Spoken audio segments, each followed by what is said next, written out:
También, Venezuela.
வாலைக்கும் சலாம் sir. Clear ஆகிக்குதா? Clear ஆகிக்குதா? ஓ sir. Right, okay. சரி, நாளை போவேனே தந்திருக்கலாம்.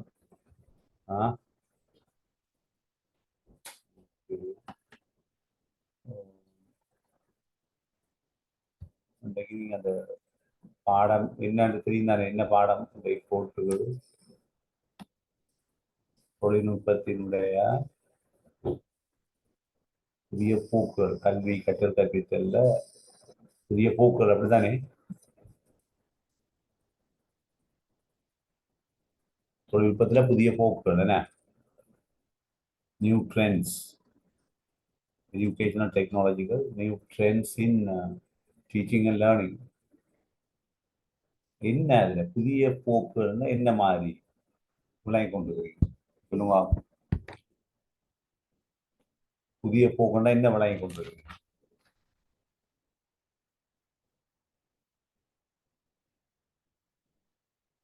ஹலோ, கேக்குதா? எல்லாரும் கேக்குதா கதைக்கிறது? நித்யா, கமலி? ஓகே. புதிய போக்குன்னா என்ன? இப்ப கல்வி தொழில்நுட்பம் என்று சொல்றது நாங்க ரெண்டா பிரிக்கிறோம். ஒன்று என்ன? பாரம்பரிய தொழில்நுட்பம், நவீன தொழில்நுட்பம், அப்படித்தானே? ஒன்று என்ன? பாரம்பரிய தொழில்நுட்பம், மற்றது புதிய தொழில்நுட்பம். என்ன பாரம்பரிய தொழில்நுட்பம்? உதாரணம் சொல்லுங்க. கல்வியில பாரம்பரிய தொழில்நுட்பங்கள்னா என்ன?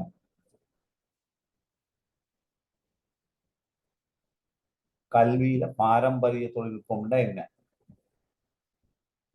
கொஞ்சம் கதைக்கிறது கேட்குறது, கதைக்கிறது. ஹலோ, கேக்குது சார். எல்லாரும் கேட்குதா? அப்புறம் இப்திஹா, நஷானா? அப்ப பழைய பாரம்பரிய தொழில்நுட்பம்ங்கிறது நாங்க பிளாக் போர்டை பயன்படுத்துறது, சோக், மற்ற ஏனைய கிறிஸ்டல் போர்டுகள், டிமாய் தாள்களை பயன்படுத்தி வளமையான கற்றல் கற்பித்தல ஈடுபடுறது பாரம்பரிய தொழில்நுட்பத்துக்கு வருது.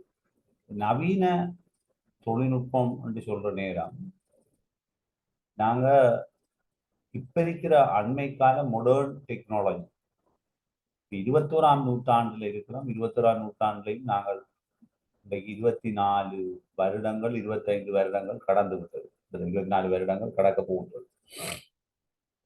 ஆகவே இந்த 21ஆம் நூற்றாண்டுல இருக்கிற வளர்ச்சி அபரிவிதமானது என்று சொன்னா எதிர்கால வரையில இல்லாத மிக வித்தியாசமான ஒரு வளர்ச்சி போக்கு 21ஆம் நூற்றாண்டிலே ஏற்படுத்தப்பட்டிருக்கிறது. 1800களுக்கு பிறகு உலகில் ஏற்பட்ட மறுமலர்ச்சியின் பின்னர்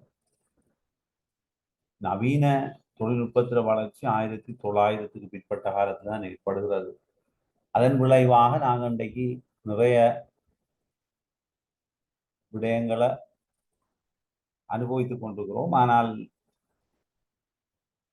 உலகளாவிய ரீதியில தொழில்நுட்ப ரீதியாக பல மாற்றங்கள் இடம்பெற்றிருந்தாலும் இலங்கையை பொறுத்தவரையில் அந்த அளவுக்கு ஒரு தொழில்நுட்ப ரீதியான மாற்றங்களை நாங்கள் எதிர்கொள்ள நிலையில தான் இருக்கிறோம். 21ஆம் நூற்றாண்டுல அறிவியல் வளர்ச்சியை யோசிக்கிற நேரம் இலங்கை மிக பின்னடைவான நிலையில தான் இருக்கிறது.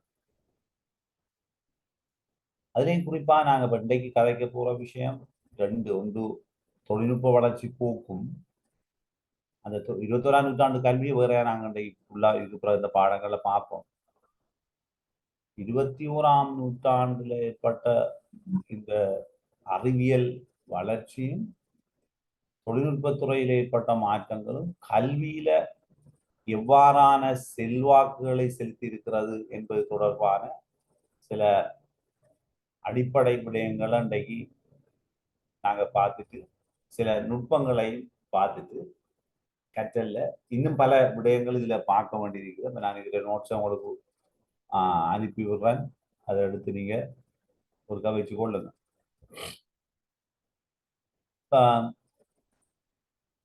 இன்றைய இந்த காலகட்டத்தை நாங்கள் நோக்குற நேரம் தொழில்நுட்ப சாதனங்கள்ங்கிறது இல்லாம கற்றல் இல்லை. குறிப்பாக எதன் வளர்ச்சியின் காரணமாக இந்த தொழில்நுட்பமுடைய வளர்ச்சியில மிக முக்கியமான வளர்ச்சியாக கருதப்படுறது எது? யாராவது சொல்லுங்க. மிக முக்கியமான வளர்ச்சி எது? தொழில்நுட்ப வளர்ச்சிங்கிறது அடித்தளம் இல்லை. என்ன துறையினுடைய வளர்ச்சி இந்த தொழில்நுட்ப வளர்ச்சிக்கு வழிகோலி உள்ளது? யாராவது சொல்லுங்க. என்ன துறையினுடைய வளர்ச்சி? ஒரு பாடத்துறையினுடைய வளர்ச்சி தான் இன்றைக்கு உலகத்தை இந்த அளவுக்கு எங்களை ஒரு நிலைக்கு கொண்டாந்திருக்கிறது. என்ன நிலை? யாராவது சொல்லிடுமா பதில்? என்ன துறை? இலத்திரனியல் துறை. என்ன துறை? எலக்ட்ரானிக். என்ன அப்படிதானே? என்ன துறை? ஹலோ, என்ன துறையினுடைய வளர்ச்சி எங்களுக்கு இன்றைக்கு முக்கியமாக இந்த உலகத்தை இந்த அளவுக்கு தொழில்நுட்ப வளர்ச்சி கொண்டு சென்றிருக்கிறது?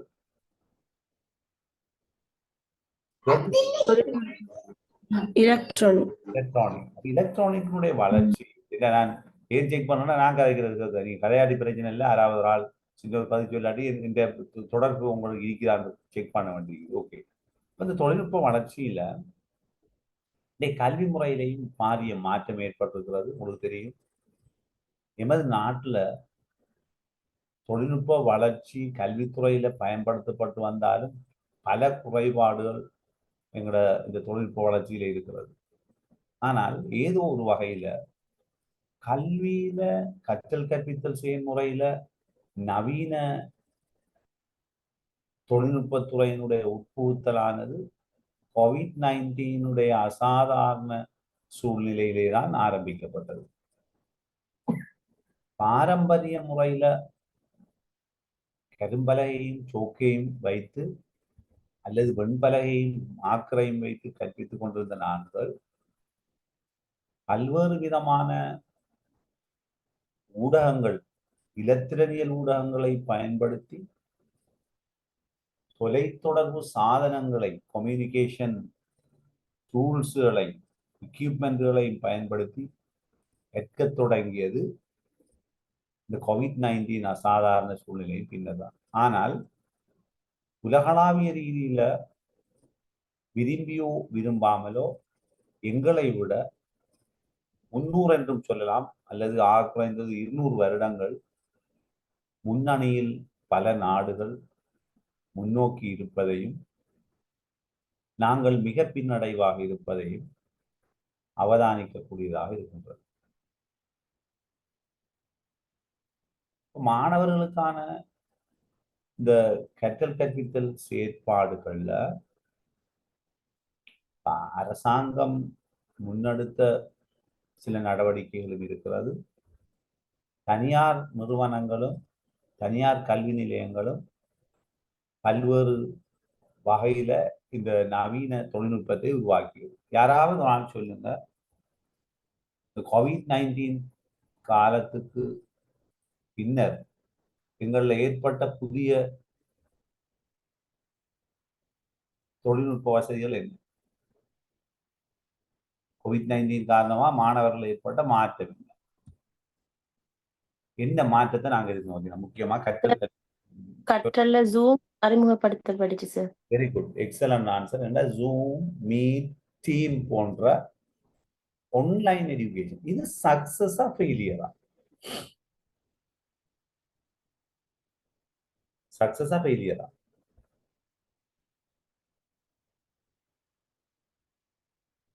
ஓரளவுக்காக அமைஞ்சிச்சு சார். சில அந்த கவரேஜ் இல்லாத அப்படி பிரதேசங்களுக்கு ஒழுங்கா கிடைக்கல. மற்றபடி ஒழுங்கா எடுத்துக்கொண்டவங்க எடுத்துக்கொண்டாங்க, பெற்றுக்கொண்டாங்க. இதுல அந்த ரிசீவர் யாரு கற்றல்ல ஈடுபட்டாங்களோ ஆர்வம் உள்ளவர்கள் எடுத்துக்கொண்டார்கள், ஆர்வமற்றவர்களுக்கு அது ஒரு தடையாக அமைந்தது. ஆனால் துரதிர்ஷ்டவசமாக இலங்கையை பொறுத்தவரையில இந்த நிகழ்நிலை கற்றலை வினைத்திறனாக்குவதற்கு அல்லது மாணவர்களை சரியான முறையிலே அதனை வைத்துக் கொள்வதற்கு நீங்கள் கூறியதை போன்று இந்த கவரேஜ் பிரச்சனை அல்லது மாணவர்களுக்கான வசதி, அதற்கான நேரங்கள், அதற்கான சாதனங்கள் போன்றவற்றை வழங்குவதில் நாங்கள் தவறு இருந்தமையினால் மாணவருடைய கற்றல் இந்த COVID-19 காலத்திலே வெகுவாக பாதிக்கப்பட்டிருந்தது. இது ஒரு பெரிய பாதிப்பு, புதிய போக்கில் ஒன்று. மாணவர்கள் இன்று இருக்கின்ற இப்ப 24ஆம் ஆண்டு பரீட்சைக்கு தோற்றவிருக்கின்ற மாணவர்கள் தான் ஏலவரிலே மிக கூடுதலாக அந்த தொழில்நுட்ப கம்ப்யூட்டவர்கள், அதில் அவர்கள் இதில் உட்படுத்தப்பட்டவர்கள். அவர்கள் நிகழ்நிலை கற்றல் அவர்களுடைய ஒழுக்க ரீதியான போக்குகளும் எங்களுக்கு ஒரு சவாலாகத்தான் இருக்கிறது. ஏனென்றால் நேரடியாக அவர்கள் பாடசாலைக்கு வரவும் இல்லை, ஆசிரியர்களை சந்திக்கவும் இல்லை, கற்றலிலும் நேரடியாக செயற்பாடுகளில் ஈடுபட்டு கற்கவும் இல்லை. இதனால் ஏற்பட்ட எதிர்மறையான விளைவுகளும் இருக்கத்தான் செய்கின்றன. ஆகவே இதிலே சாதக பாதகங்கள் இருந்தாலும் நாங்கள் விரும்பினாலும் விரும்பாவிட்டாலும் இப்போது இலங்கையை பொறுத்தவரையிலே நாங்கள் கட்டாயமாக தொழில்நுட்பத்தை நோக்கி பயணிக்க வேண்டிய தேவை கட்டாயமாக இருக்கிறது. ஏனென்றால் உலகத்தினுடைய போக்கு இன்று உங்களுக்கு தெரியும். நாங்கள் 21ஆம் நூற்றாண்டு கல்வியை இதுக்குள்ள உட்படுத்தி அதையும் சம்பந்தப்படுத்தி அதனுடன் இதனுடைய தொழில்நுட்ப போக்கு எவ்வாறு அமைந்திருக்கிறது, ஏனைய டிஜிட்டல் லிட்ரஸி, கொலபரேட்டிவ் லேர்னிங் போன்ற புதிய விடயங்களையும் இந்த தொழில்நுட்ப போக்கோடைய கற்கிறதுக்கு நாங்கள் பிளான் பண்ணியிருக்கிறோம். அது தொடர்பான நோட்ஸ்களையும் நாங்கள் உங்களுக்கு நான் அனுப்புவேன். ஓகே, அடுத்த விஷயம்தான் மாணவர்களுக்கு இப்போ நாங்கள் சொன்ன மாதிரி WhatsApp, Zoom application, Google class, Google Meet, team போன்ற பல மென்பொருளூடாக, கணினி மென்பொருளூடாக நாங்கள் கற்றுக்கொண்டிருந்தோம். எனவே அந்த வகையில் கல்வி அமைச்சு கூட தக்சலா எனப்படுகின்ற ஒரு வெப்சைட்டை உருவாக்கி அந்த கல்வி கூடத்தில் நிறைய விஷயங்களை அப்லோட் பண்ணியிருந்தாங்க. தக்சலாக்குள்ள போய் பார்த்தாக்கள் இருக்கிறீங்களா?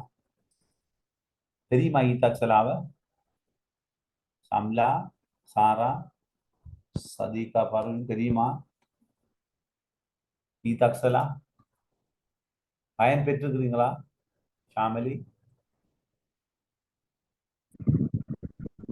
ஷஹீனா, தக்சலாவில் பார்த்துருக்கிறீங்களா?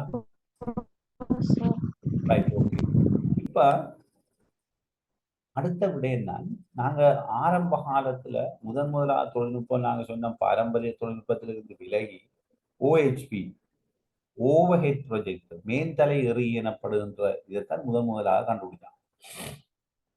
OHP ப்ரொஜெக்டர் அது ஒரு பெரிய நவீன விடயம் மாதிரி எங்களுக்கு ஒரு காலத்துல தெரிஞ்சிச்சு. டிரான்ஸ்பேரன்ட் ஷீட்ல எழுதி அதுல போடுவாங்க. OHP தெரியும். இப்ப அவுட்டேஜ், OHP இல்லை. அதுக்கு பிறகு வந்துச்சு ஸ்லைட் ப்ரொஜெக்டர், வலிக்கு எறியின் அதுல படங்கள் எடுத்து, பாசிட்டிவ் படங்கள் எடுத்து அதை திரையில காட்சிப்படுத்துற மட்டத்துக்கு வந்தாங்க. இப்ப அதற்கு பதிலாக மல்டிமீடியா ப்ரொஜெக்டர் வந்திருக்கிறது. இப்ப மல்டி மீடியா ப்ரொஜெக்டரும் இல்லை. மல்டிமீடியா ப்ரொஜெக்டருக்கு பதிலாக இப்ப என்ன இருக்குது?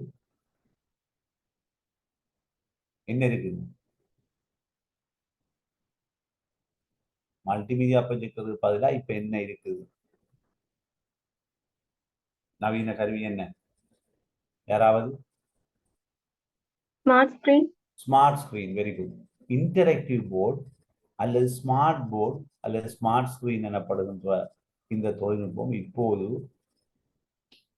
பாடசாலைகளிலும் சரளமாக அறிமுகப்படுத்தப்பட்டு ஒவ்வொரு பாடசாலையும் அதனை பயன்படுத்தக்கூடிய நிலைக்கு வந்திருக்கிறது. தெளிவான விடயம். இருந்தாலும் அதிலே சில பாரிய நடைமுறை பிரச்சனைகளும் சில சிக்கல்களும் அதை பாவிப்பதிலே சில பிரச்சனைகளும் இருக்கத்தான் செய்யுது. அதை பற்றி நாங்கள் பார்ப்போம். இப்போ எனக்கு சொல்லுங்க, அடுத்த ஒரு ஸ்மார்ட் போர்டுக்கு அடுத்த ஸ்கிரீன் என்னவாக இருக்கு? நாங்கள் அதை பற்றி கொஞ்சம் கதைக்க போறோம். இப்போ ஸ்மார்ட் போர்டுக்கு அடுத்த ஒரு ஸ்கிரீன் ஒன்று எதிர்பார்க்குறாங்க. என்ன ஸ்கிரீன்? யாராவது? நீங்க இப்போ ஸ்மார்ட் போர்டில் போய் டச் பண்ணி தொட்டு எல்லாம் படங்கள் எடுக்கிறீங்க, இன்டர்நெட் போடுறீங்க, மல்டிமீடியா ப்ரொஜெக்ட் மாதிரி பாவிக்கிறீங்க, கீறுறீங்க, வரைகிறீங்க, கணித செய்களை செய்றீங்க. இப்ப அதுக்கு பதிலாக ஒரு புதிய எதிர்பார்ப்பு இப்ப புதுசா யோசிக்கலாம். பாப்போம் யாராவது சொல்லுங்க. என்ன என்ன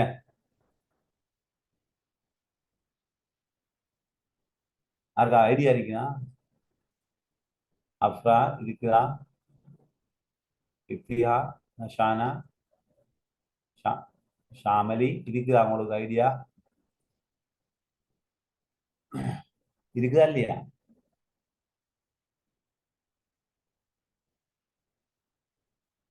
ஹலோ, கேக்குது தானே? கதைக்குது தானே? ஓ சார் கேக்குது. ஓகே, அதை மட்டும் சொல்லுங்க. ஓ, ஐடியா இல்லாட்டி இல்லைன்னு எனக்கு தெரியாது. நீங்க கேட்குறீங்களா இல்லையா? அது ஓகே. இப்ப நாங்க என்னண்டா வேர்ச்சுவல் ஸ்கிரீன். அது என்ன வேர்ச்சுவல் ஸ்கிரீன்டா? வேர்ச்சுவல் ஸ்கிரீன் சொல்லிட்டோம்னா ஸ்கிரீனே இருக்காது, வெறுமையான ஒரு வழியில படம் ஓடிக்கொண்டு காற்றுல பாத்தீங்கன்னா படம் அப்படியோ காட்சி அளிக்கும். பட் திரை ஒன்று இருக்காது, வழிதான் உங்களுடைய திரையாமை. இதை வேர்ச்சுவல் ஸ்கிரீன் சொல்வார்கள், விஎஸ். இப்ப அந்த டெக்னாலஜியை பத்தி யோசிக்கிறாங்க. எதிர்காலம் அதை மையப்படுத்தப்பட்டதாக இருக்கும். ஆகவே அடுத்த எங்களோட பிரச்சனை இப்ப உங்களுக்கு திருப்திப்படுத்தப்பட்டதாக இருக்கிறதா? நாங்க இப்ப நவீனமயப்படுத்தப்பட்ட தொழில்நுட்பம் இலங்கையை பொறுத்த வரையிலே, இலங்கையில தொழில்நுட்ப ரீதியான விருத்தி, தொழில்நுட்ப பாடத்தை அறிமுகப்படுத்தி இப்ப புதிய ஒரு மாற்றம் இருக்கிறது. என்ன மாற்றம்? தரம் 6ல என்ன புதிதான பாடம் அறிமுகப்படுத்தப்பட்டது? என்ன பாடம்? தரம் 6ல அறிமுகப்படுத்தப்பட்ட பாடம் என்ன? ஐசிடி. ஐசிடி 6ல அறிமுகப்படுத்தினாங்க. 6 தொடங்க 9 முதல் 10 11 இருந்து. அது மாத்திரமல்லாம உங்களுக்கு தெரியும், டெக்னாலஜி எனப்படுகின்ற ஒரு புதிய துறையும் இப்போது ஒரு பாடத்துறையாக ஏ லெவலிலே அறிமுகப்படுத்தப்பட்டிருக்கிறது. மேலும் ஓஎல் 10 11 கூட விவசாய தொழில்நுட்பம், science technologies, agriculture technology, information technology, fishing technology என்று சில புதிய பாடங்களும் கூட இன்று ஒவ்வொரு நாடுகளில் கூட, இலங்கையிலும் சில தொழில்நுட்ப பாடங்கள் பாடத்துறையிலே அறிமுகப்படுத்தப்பட்டிருக்கிறது. அதுவும் ஒரு விடயமாக காணப்படுகிறது. அதே போன்று நான் சொன்னேன், இப்ப ஏற்கனவே இருந்த எங்களுடைய விஞ்ஞான துறை, அதாவது உயிரியல் விஞ்ஞானம், பௌதிய விஞ்ஞானம், கொமர்ஸ், வர்த்தகம், கலைத்துறை பாடத்துக்கு மேலதிகமாக இப்போது டெக்னாலஜி துறை, தொழில்நுட்ப ஸ்ட்ரீம், டெக்னாலஜி ஸ்ட்ரீம் ஏ லெவலிலே அறிமுகப்படுத்தப்பட்டது. இதனுடைய நோக்கம் உலகளாவிய தொழில்நுட்ப போக்கை நாங்கள் எதிர்கொள்வதற்காக இந்த புதிய துறை எதிர்பார்க்கப்பட்டது. அதிலே கட்டாயமாக ஒருவர் ஒன்று என்ஜினியரிங் டெக்னாலஜி எடுக்கிறால் என்ஜினியரிங் டெக்னாலஜியும், எஸ்எஃப்டி சயின்ஸ் ஃபார் டெக்னாலஜியும் எடுக்க வேண்டும், அல்லது biosystem technology plus SFT science for technology எடுக்க வேண்டும், பயோசிஸ்டம் டெக்னாலஜி எடுக்கலாம். அப்போ இன்ஜினியரிங் டெக்னாலஜி, பயோசிஸ்டம் டெக்னாலஜி 2 துறைகள் இப்போ சயின்ஸ் மேட்ச் மாதிரி அறிமுகப்படுத்தப்பட்டது டெக்னாலஜி துறையில். இதற்காக பல்கலைக்கழகங்களில் கூட நிறைய யூனிவர்சிட்டிகள்ல டெக்னாலஜி ஃபேக்கல்ட்டிகள் ஆரம்பிக்கப்பட்டு ஒவ்வொரு துறைகள் இன்று நவீனமயப்படுத்தப்பட்ட உலகத்தினுடைய போக்குக்கு ஏற்றவாறு இன்று கல்வி மாற்றி அமைக்கப்பட்டிருக்கிறது. இருந்தாலும் இந்த போக்கில் நீங்கள் திருப்தி அடைகிறீர்களா? இலங்கையிலே உருவாக்கப்பட்டிருக்கின்ற இந்த தொழில்நுட்ப பீடங்கள், பல்கலைக்கழகங்களிலே இருக்கின்ற தொழில்நுட்ப பீடங்களூடான வளர்ச்சி திருப்தி அளிக்கிறதா? திருப்தியான போக்கு இருக்கிறதா?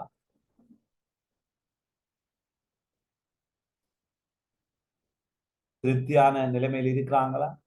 யூனிவர்சிட்டியில படிக்கிற பிள்ளைகளுக்கு தன்னுடைய பட்டப்படிப்பை முடித்த பின்னர் திருப்தியான நிலை ஒன்று இருக்கிறதா இல்லையா? ஹலோ,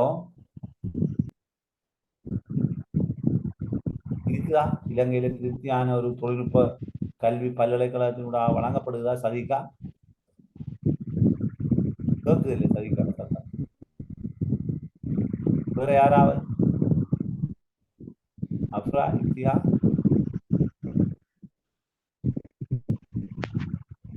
யாராவது இருக்கிறீங்களா எல்லாரும்? இருக்கிறோம் சார். சொல்லுங்க. ஏதாவது நான் கேட்ட கேள்வி என்னண்டா, பல்கலைக்கழகங்களிலே ஆரம்பிக்கப்படுகிற தொழில்நுட்ப பீடங்கள் எமது நாட்டுக்கு எந்த அளவுக்கு பங்களிப்பு செய்திருக்கிறது? அதான் நாங்கள் புதிய போக்குன்றதுல அதுதான் குறிப்பா பார்க்கிறோம். அதோட ஒவ்வொரு செப்டரா பார்ப்பேன். நாங்கள் சொல்லுங்க. விமர்சன ரீதியாக கதைச்சா எங்களுக்கு அது சாதகமாக நிலைமையை உருவாக்கி இருக்கிறதா? தொழில்நுட்ப பீடங்கள் உருவாக்கி இருக்கிறதா இல்லையா? ஹலோ, கேக்குது சார். சாதகமான நிலை உருவாக்கப்பட்டிருக்கிறதா இல்லையா தொழில்நுட்ப பீடங்களால? ஆமா சார்.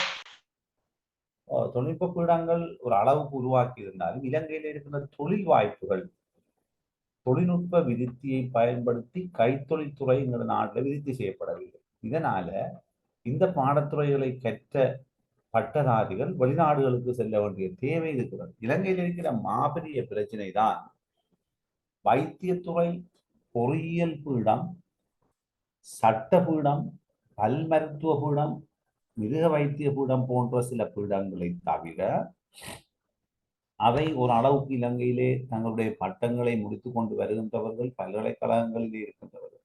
அதே போன்று கல்வித்துறையிலே இருக்கின்ற college of education, university of Colombo, eastern university, Peradeniya, ஏனைய தனியார் யூனிவர்சிட்டிகள் அவுட் ஆகிற கல்வித்துறை சார்ந்த பட்டதாரிகள் பிஇடி போன்ற பட்டங்களை முடிக்கிறவர்கள் ஒரு அளவுக்கு பாடசாலைகள்லையும் அதே போன்று தனியார் கல்வி வழங்குகின்ற பாடசாலைகள்லையும் இன்டர்நேஷனல் ஸ்கூல்லையும் ஒரு அளவுக்கு தங்களுடைய பணிகளை ஆற்றக்கூடியதாக இருந்தாலும் பெரும்பாலான அக்கவுண்டன்ட், மேனேஜர்ஸ் போன்றவர்கள் பிபிஏ போன்ற பட்டங்களை முடித்துக் கொண்டு ஒரு அளவுக்கு தொழில் வாய்ப்புகளை பெற்றாலும் அநேகமாக இலங்கையிலே வழங்கப்படுகின்ற பட்டங்கள் இந்த பல்கலைக்கழகங்களை முடித்துக் கொண்டு வருகின்றவர்களுக்கு சாதகமான ஒரு நிலைமையை காட்டுவதாக இல்லை என்பது பெரிய குற்றச்சாட்டாக இருக்கிறது. ஆகவே இந்த ஃபேக்கல்டி ஆஃப் டெக்னாலஜி எனப்படுகின்ற இந்த பீடங்கள் தனியாக பல்கலைக்கழகங்களிலே அறிமுகப்படுத்தப்பட்டாலும் நவீன உலகத்துக்கு அது பொருத்தமாக இருந்தாலும் இலங்கையிலே அது ஒரு சிக்கல் தன்மையை தோற்றுவித்ததாகத்தான் நாங்கள் அதை கருத வேண்டியிருக்கிறது. எனவே அதற்கேற்றவாறு நாங்கள் இலங்கையிலே இந்த தொழில்நுட்ப பீடங்களில் இருந்து வெளியாகின்றவர்களுக்கு நாங்கள் உரிய முறைப்படி அவர்களுக்கான வேலை வாய்ப்புகளை உறுதிப்படுத்துவதற்கு தனியார் துறைகளிலும் அரசாங்க துறைகளிலும் வாய்ப்புகள் ஏற்படுத்தப்பட வேண்டும் என்பதை நீங்கள் கருத்தில் கொள்ள வேண்டும். அடுத்தது ஏற்கனவே நான் கூறியதை போன்று 6 தொடக்கம் OL வரையும் தகவல் தொழில்நுட்ப பாடம் இப்போது எங்களுடைய இதிலே அறிமுகப்படுத்தப்பட்டிருக்கிறது. அதை தவிர பாடசாலைகளிலே முக்கியமான ஒரு மாற்றம் இடம்பெற்றிருக்கிறது.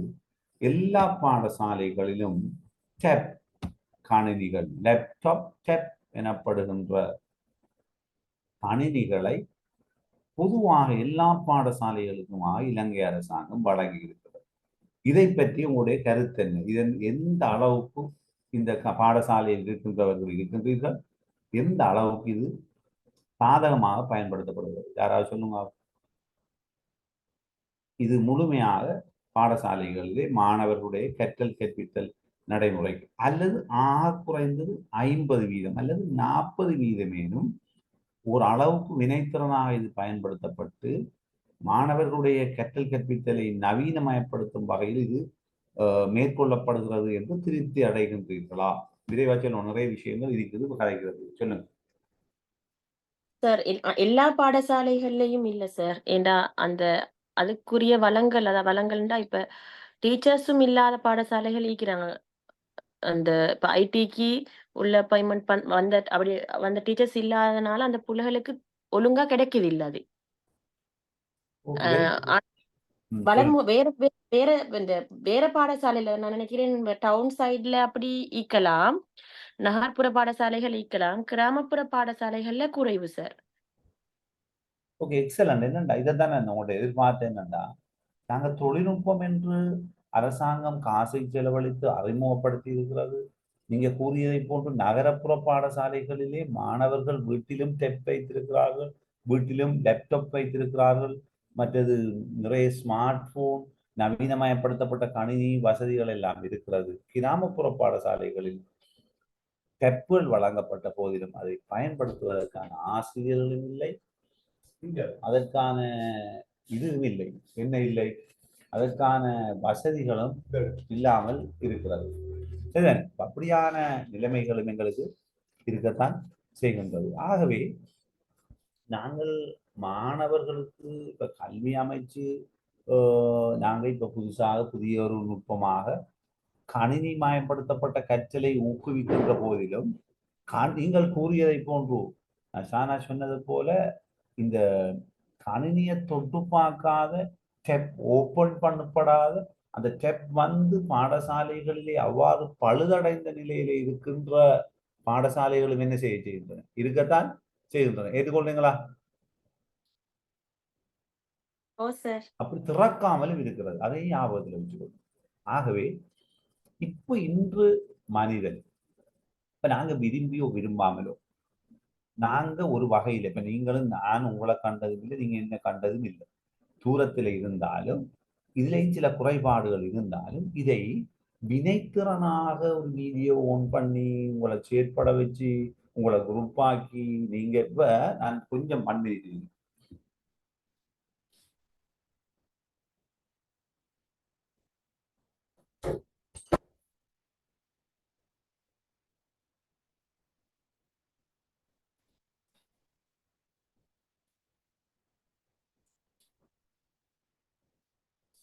இதுல நான் அண்மையில ஒரு ஆளை சந்தித்திருந்தேன், ஒரு பேராசிரியர். அவர் எங்களை ஊரை சேர்ந்தவர். ஆனால் இப்போது சவுதி அரேபியாவில் ஒரு பெரிய பேர் போன பல்கலைக்கழகத்திலே ஒரு பேராசிரியராக இருக்கின்றார். மாணவர்களை நேரடியாக சந்திப்பது குறைவு சொன்னார். அவர் கொமர்ஸ் பேஸ்டால் மேனேஜ்மெண்ட், மாணவர்களை நேரடியாக சந்திப்பது குறைவு. ஆனால் மாணவருடைய சகல விதமான திறன்களும் வளர்க்கப்படுது சொன்னார்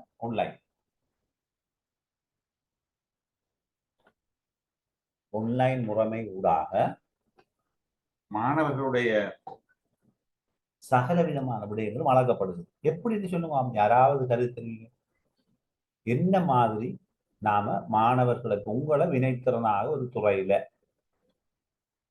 உங்களை கிரியேட்டிவா திங்க் பண்ண வைக்கிறதுக்கு எப்படி ஆன்லைன் எஜுகேஷன்ல வீட்டை இருந்தா உங்களை செயற்படுத்த வைக்கலாம். இப்ப நீங்க எக்ஸாம் இல்ல தெரியும் தானே உங்களுக்கு. வேர்ல்டுல அநேகமான நாடுகள்ல எக்ஸாம் எழுதுறதில்ல, பேப்பர்ல எக்ஸாம் எழுதுறதுக்கு நாங்க போறதில்ல. இப்ப அப்ப எக்ஸாம் இல்லாட்டி எப்படி யார் நவீன முறையில மாணவர்கள் தங்களுடைய விடயங்களை யாராவது சொல்லுங்க கூட, எப்படி மாணவர்களை நாங்கள் அவருடைய ஆற்றலை வளர்த்து அதை அளவிடுகிறோம் சொல்லுங்க.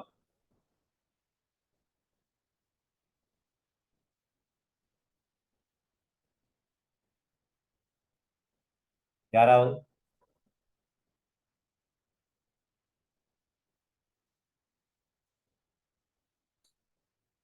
எக்ஸாம் இல்லாம எப்படி பிள்ளைகளை இவர்வேட் பண்ணலாம் சொல்லுங்க.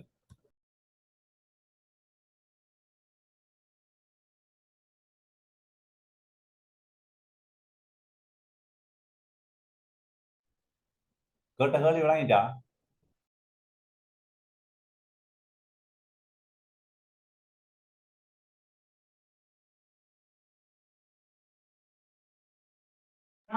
என்ன சார் கேட்டீங்க?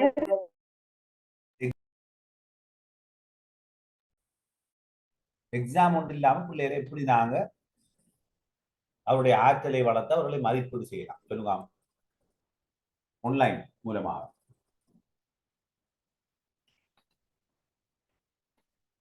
எல்லாத்துக்கும் பொருத்தம் இல்லை, மெடிசின் அதுகளுக்கெல்லாம் இது பொருத்தம் இல்லை. அது நேரடி கற்கைக்கு போக வேண்டிய விடயம் சில. உதாரணமா இப்ப கல்வித்துறை, இந்த துறையில உங்களோட ஆற்றில வளர்க்குறது. ப்ராக்டிக்கலுக்கு நீங்க படிப்பிக்க பள்ளிக்கூடத்துக்கு போதான் வேணும், அதுல மாற்றம் இல்லை. ஆனால் தியரி விஷயங்களுக்கு உங்களுடைய ஆற்றலுக்கு அது நேரடியா நீங்க போகாம செய்யலாம். எப்படி நீ சொல்லுங்க குயிக்கா எப்படி செய்யலாம்?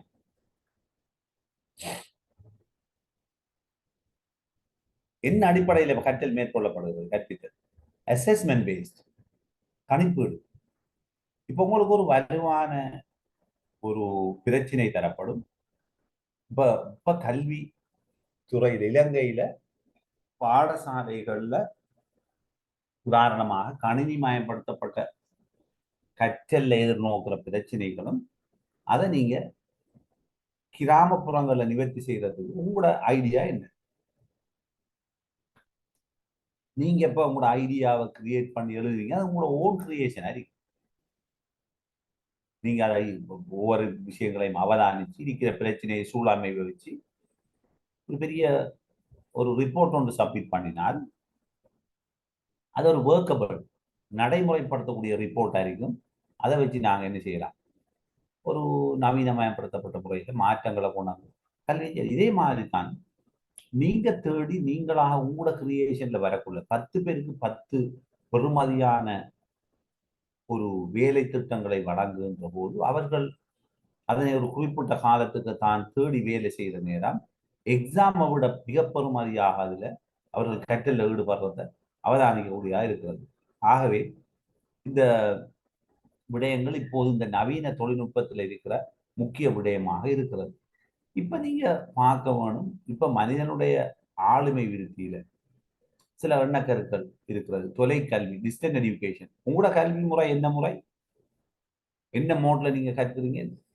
டிஸ்டன்டா இல்லையா? தூர முறையில கற்கிறீங்களா இல்லையா? ஓ சார், டிஸ்டன்ஸ் எஜுகேஷன். தூரம் டிஸ்டன்ட் மோட், அதோட ஆன்லைன் மோட். வந்து வாழ்நாள் நீடித்த கல்வி, லைஃப் லாங் எஜுகேஷன். இப்ப முதல் ஒரு டீச்சர் படிச்சு முடிச்சா 8ஆம் வகுப்புல டீச்சிங் எடுத்தா அதோட முடிஞ்சுது ஆரம்ப காலங்கள்ல. இப்ப 60 வயதுலையும் 70 வயதுலையும் கோர்ஸ் செய்யலாம். மரணிக்கிற போது கூட சில கோர்ஸ்ல இருந்துட்டு அரைவாசியில மரணிக்கிற மிக வயது சென்றவர்களும் இருக்கத்தான் செய்கிறார்கள். ஆகவே இப்போது இந்த ஆன்லைன் எஜுகேஷன் என்பது இந்த வாழ்நாள் நீடித்த கற்றலுக்கு ஒரு முக்கியமான விடயமாக இருக்கிறது. எல்லோரும் கோர்ஸை ஆரம்பிக்கக்கூடியதாகவும் இருக்கிறது. இப்போ வீடியோ கான்ஃபரன்ஸ்கள் மூலம் வகுப்பு நடத்தப்படுகிறது. இப்போ நாங்கள் வீடியோவில் நிறைய போட்டு அதனோட ஒவ்வொரு ஆளும் ஆளுக்கு ஆள் பார்த்து இருக்கிறது. அண்மையில் ஒரு நாட்டில் ஒரு சம்பவம் நடந்தது, உண்மை சம்பவம். நான் நினைக்கிறேன் நாடு எனக்கு மறந்து விட்டது. கேள்வி விட்டீங்களா? இப்போ ஒரு பேங்க்ல வேலை செய்த ஒரு ஆபீசருக்கு தன்னுடைய மேலதிகாரி பணிப்புரை விடுத்திருக்கிறார், இவ்வளவு காசை எனக்கு டிரான்ஸ்ஃபர் பண்ணணும். அவர் சொல்லியிருக்கிறார், ஓகே டிரான்ஸ்ஃபர் பண்ணலாம், ஆனா நாம நேரடியா 2 பேரும் பெரிய தொகை நேரடியா சந்திச்சு கதைச்சா நல்லம் தானே சொல்லியிருக்கிறார். அவர் சொல்றாரு, ஓகே நல்லம் தான், பட் இப்ப நேரடியா சந்திக்கக்கூடிய வாய்ப்பு இல்லை, அவரை பொஸ் தானே. அப்ப அவர் சொல்லியிருக்கிறார், இப்ப நீங்க உடனடியா எனக்கு கொஞ்சம் காசு டிரான்ஸ்ஃபர் பிரச்சனை, நாம ஒரு வீடியோ கான்ஃபரன்ஸை போட்டு அதனூடாக நாம பேசுவோம்னு சொல்லி போட்டு அவருடைய ஸ்டாஃப், அந்த பேங்க் ஆபீசர் ஏனைய உயர்மட்ட அதிகாரிகளும் இவரும் இருக்க, இந்தியால மற்ற பக்கத்துல இவர் இருந்திருக்கிறார், அந்த பேங்க்ல இருக்கிற பொறுப்பான அந்த ஒரு அதிகாரி. அப்ப எல்லாரும் கூட்டத்துல தீர்மானம் எடுத்திருக்கிறாங்க. அப்ப இவரோட பொஸ் சொல்லி இருக்கிறார், அப்ப நாம காசை டிரான்ஸ்ஃபர் பண்றதுக்கு இவருக்கு ஒரு அனுமதியை கொடுக்கணும். எல்லாரும் சொல்லிக்கிறாங்க, ஓகே. இப்ப காசு பெரிய பில்லியன் கணக்கான டாலர்ஸ் பெறுமதியான பணம் டிரான்ஸ்ஃபர் ஆயிடுச்சு உரிய அக்கௌண்ட். கடைசியில பார்த்தா அது போலியானது. எப்படி போலியா அந்த கான்ஃபரன்ஸ் ஏற்பாடு செய்து யாராவது சொல்லுமா? வாய்க்குங்களோ தெரியாது. எப்படி போலியாக அந்த கான்ஃபரன்ஸ் ஏற்பாடு செய்யப்பட்டிருக்கிறது? யாராவது இந்த தொழில்நுட்பத்துல போக்க பாருங்க. இருக்கிற பிரச்சனைகள் என்ன நடந்திருக்கு, அதுக்கு ஐடியா இருக்குதா? நஷானா, காமலி, சம்லா, ஷஹீனா, நிஹாஸ், சாரா, ஏதாவது ஐடியா இருக்குதா உங்களுக்கு?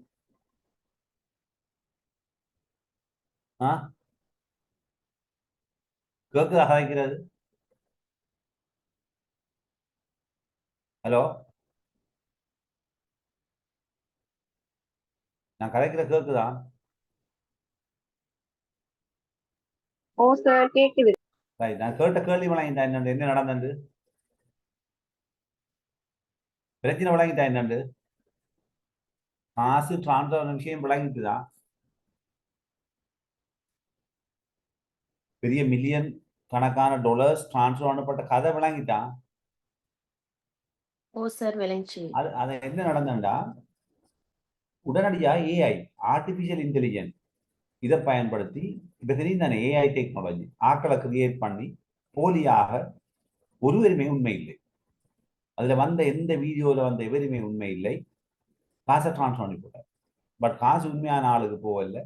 பிறகு அது தொடர்பான இப்ப நடவடிக்கைகளும் சிக்கல்களும் போய்கொண்டிருக்கிறது. ஆகவே இந்த தொழில்நுட்பத்துடைய விளைவு தான், தொழில்நுட்பத்தின் விளைவு உங்களை என்னால பார்க்க முடியாது, என்ன உங்களால பார்க்க முடியாது. அப்படித்தான் இருந்தாலும் உங்களோட உருவம் சில நேரம் போலியானதாகவும் இருக்கலாம். இப்ப நவீன காலத்துல ஏஐ டெக்னாலஜி, அதை பத்தி நாங்க பின்னுக்கு பார்க்க போறோம். ஆகவே இப்ப நீங்க மாணவர்களுக்கு கற்றலை ஊக்குவிக்கிற வகையில இணையதள வழியாக, இணைய வாயிலாக கற்றல்கள் மேற்கொள்ளப்பட்டாலும் இதுல இருக்கின்ற சிக்கல்கள் இப்போது இருக்கிறது என்னன்னு சொல்லிட்டுன்னா, கற்றலை ஊக்குவிக்கிற வாயில இணைய வாயிலாக நாங்கள் சில தரவிறக்க வசதிகளை, டிஜிட்டல் புகைப்பட பிரதிகளை இலகுவாக எடுக்கக்கூடிய வகையில சில தற்கால தொலைத்தொடர்பு சாதனங்களை நவீனமயப்படுத்தப்பட்டிருக்கிறோம். அப்ப நவீனமயப்படுத்தப்பட்டு உதாரணமாக இப்ப நாங்க முதலே மாதிரி இல்லை. இப்ப எங்களுக்கு எந்த டாக்குமெண்ட் வேணும்னாலும் நாங்க முதல் என்ன செய்யணும், லைப்ரரிக்கு போய்தான் எடுக்க வேண்டும். ஆனால் இப்போது அந்த நிலைமை ஒன்றும் இல்லை. நேரடியாக உலகத்துல எந்த இதோடையும் நாங்க அதை அடுத்ததான் நாங்க பார்க்க போறது அதுதான் என்னன்னா, இந்த கொலபரேட்டிவ் லேர்னிங். இப்போ ஒரு இடத்துல இருந்து கொண்டு உலகத்தில் இருக்கிற எல்லா இடங்களுக்கும் தொடர்பு கொள்ளக்கூடிய வாய்ப்புகள் இப்போது இருக்கிறது. நாங்க முதல் இருந்த மாதிரி இல்லை. இப்ப எந்த ஒரு விடயத்தையும் எடுக்கலாம். ஆனால் அது அவ்வாறு இருந்தாலும் அதிலே இருக்கின்ற நடைமுறை ரீதியான பிரச்சனைகளும் எங்களுக்கு இருக்கத்தான் செய்கிறது. என்ன, இப்ப நேரடியா ஒருவரையும் ஒருவர் சந்திக்க முடியாத நிலை ஒன்று இருக்கிறது. அது எங்களுக்கு ஒரு பாரிய பிரச்சனையாக இருக்கிறது. இப்ப நீங்க உங்களுக்கு தெரியும், சில பரீட்சைகள் இணையதள வழியாக நடத்தப்படுகின்ற பரீட்சைகளும் இருக்கத்தான் செய்கிறது. ஜித் நேரடியாக இங்கே நடந்தாலும் சில தொழில்நுட்ப பாட ரீதியான பாடங்கள் எங்களுக்கு இப்ப ஆன்லைன்ல நடக்கிறது. ஆனால் அதிலே இலங்கையில பெரிய குறைபாடு, இலங்கையில பாரிய ஒரு குறைபாடு இருக்கிறது. என்னன்னா ஆன்லைன் இல்லை. ஆனா வெளிநாடுகள்ல செய்த கோர்ஸ்ல ஆன்லைன் தான். உங்களை நேரடியாக கண்காணிக்கக்கூடிய, நீங்கள் பங்கு பெற்றினீர்களா, எந்த கருவியில் பங்கு பெற்றினீர்கள், எவ்வளவு பங்கு பெற்றினீர்கள், உங்களுக்கு பங்களிப்பு எவ்வளவு இருந்தது, நீங்கள் எவ்வளவு அதிலே இந்த செஷன்ல பங்களிப்பு செய்து கலந்துரையால் ஈடுபட்டிருக்கிறீர்கள், உங்களுடைய ஆக்கங்கள் என்னங்கிறதெல்லாம் மதிப்பிடக்கூடிய வாரான ஒரு நிலைமை இப்போது நவீன இந்த நிகழ்நிலை கற்றலிலே ஏற்படுத்தப்படுகிறது. ஆனால் துரதிர்ஷ்டவசமாக இலங்கையிலே நாங்கள் இன்னும் அந்த நிலை உருவானதாக இல்லை. அப்ப இதுல உள்ள விஷயம்தான் இப்ப நாங்க இருக்கிற முக்கியமான விடயமாக இருக்கிறது. ஆகவே நாங்க இப்ப பார்க்க போற விஷயத்துல நாங்க மிக வினைத்திறனான ஒரு சமூகத்தை உருவாக்க வேணுமா இருந்தால் ஒரு பெரிய கேப் இருக்கிறது. உங்களுக்கும் உங்களுடைய அடுத்த சந்ததிக்கும் இடையிலே ஒரு பாரிய ஒரு இடைவெளி இருக்கிறது. அந்த இடைவெளி எங்களால் நிரப்பக்கூடிய முடியாத அளவுக்கு அந்த இடைவெளி உருவாக்கப்பட்டிருக்கிறது. என்றால் இப்போது வருகின்ற மாணவர்கள் இப்ப தொழில்நுட்பத்தை பயன்படுத்துவது மிக வேகமாயிருக்கு, உங்களை விட வேகம். நீங்களும் கூட உங்களுடைய ஸ்மார்ட் போன்ல வேகமாக கையாளுகின்ற போது உங்களை விட 10 அல்லது 20 மடங்கு வேகமாக ஒரு போனை கையாளுவது, தொழில்நுட்ப கருவிகளை கையாளுவதில் தற்போது இருக்கின்ற சமூகம் மிக உன்னதமான நிலைமையில் இருக்கிறது என்பதை நீங்கள் ஏற்றுக்கொள்ள வேண்டும். இலங்கையை பொறுத்தவரை நீங்கள் ஏற்கனவே கூறியதை போன்று இந்த கணினி தொழில்நுட்பத்தினுடைய பிரச்சினை சிக்கல் என்னவென்றால், எங்களுடைய இந்த தொழில்நுட்ப அறிவை கொண்ட ஆசிரியர்கள் இலங்கையில் பாடசாலையில் இல்லாமல் இருப்பது, நவீன தொழில்நுட்பத்தை கையாளுவது தொடர்பாக அவர்களுக்கு இருக்கின்ற அறிவு மிகவும் ஒரு மட்டானதாக இருப்பது ஒரு பாரிய சவாலாகத்தான் இருக்க செய்கின்றது என்பதை நாங்கள் ஏற்றுக்கொள்ள வேண்டும். ஆகவே இந்த கால சூழ்நிலையில நாங்கள் எங்களுடைய இந்த விடயங்களை நோக்குகின்ற போது இதிலே இருக்கின்ற ஆசிரியரை நாங்கள் கட்டாயமாக ஏதோ ஒரு வகையிலே நவீனமயப்படுத்த வேண்டிய தேவை இருக்கிறது. அவ்வாறு இல்லாத விடத்தில் பாடசாலைகளில் இந்த மாற்றங்கள் இடம்பெறாத விடத்தில் எங்களுக்கு சிக்கல் இருக்கிறது. அது மாத்திரமல்ல, நீங்கள் முதல் நஷானா கூறியதை போன்று நவீனமயப்படுத்தப்பட்ட நகரப்புறங்களிலே இருக்கின்ற பாடசாலைகளிலே எந்த பிரச்சனையும் இல்லாமல் தகவல் தொழில்நுட்ப ரீதியான விடயங்களோ தொழில்நுட்ப கருவிகளை பயன்படுத்துவது பிரச்சனை இல்லை. ஆனால் கிராமப்புற பாடசாலைகளில் ஒன்று அறவே வளங்கள் இல்லை. அவ்வாறு தான் வளங்கள் இருந்தாலும் அதனை கையாளுவதற்கான வகுப்பறைகள் இல்லை, கணினி அறைகள் இல்லை, தளவாடங்கள் இல்லை, ஆசிரியர்கள் தயாரில்லை போன்ற ஏராளமான பிரச்சனைகளை நாங்கள் எதிர்நோக்குகின்றோம். ஆகவே ஆக குறைந்தது பாடசாலைகளிலே தற்போது ஆசிரியர்கள் இந்த நவீன தொழில்நுட்ப ரீதியான கருவிகளை ஸ்மார்ட் போர்டு போன்ற விடயங்கள் இருந்தாலும் ஒரு 1 மினிட் தாங்க, எனக்கு ஒரு 1 மினிட் லைன் இருக்கு.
அடுத்தது அப்ப நாங்க பண்டைக்கு எதிர்நோக்குற பிரச்சனை தான் சிம்பிளா இந்த தொழில்நுட்பத்தை இப்போதைக்கு கிராமப்புறங்கள் அதுக்கு ஒரு தீர்வாக என்ன செய்யலாம்? போன் பாவனை. யாராவது நீங்க போன் கற்பிக்கிறார்கள், போனை பயன்படுத்தி கற்பிக்கிறீங்களா? நீங்க இப்ப நாங்க சிம்பிளாக இருக்கிற ஒரு டெக்னாலஜியில ஆக ஸ்மார்ட் போர்டோ அல்லது கணினி போகாம எளிமையா செய்யக்கூடிய ஒரே ஒரு வழி என்ன? ஸ்மார்ட் போனை பயன்படுத்தி கற்பிக்க. அதை பயன்படுத்துறீங்களா? யாராவது பயன்படுத்துறீங்களா? பயன்படுத்துறீங்களா இல்லையா? பயன்படுத்துறேன் சார். அதை பயன்படுத்துற குறைஞ்சது அந்த மட்டத்துக்கு போங்க. அடுத்தது இதுல ஒரு பெரிய பிரச்சனை ஒன்று, வீடுகள்ல நாங்க ஸ்மார்ட் போனை பிள்ளைகளுக்கு பயன்படுத்த கொடுக்கலாமா கொடுக்க முடியாதா பார்ப்போம். அது தொடர்பா கொஞ்சம் கதை, நீங்களும் கொஞ்சம் கதைச்சா நல்லா.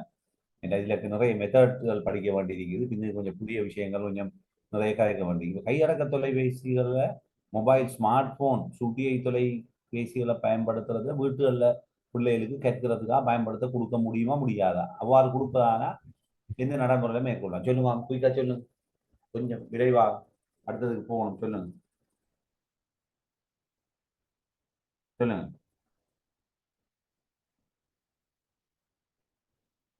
சார் கற்பதற்கு பயன்படுத்த கொடுக்க வேணும். அது எப்படின்னு சொன்னா அவங்களுக்கு அந்த நேரத்திற்கேற்ப நாம கொடுக்கணும். ஒரு டைம் குறிப்பிட்டு கொடுக்கணும்.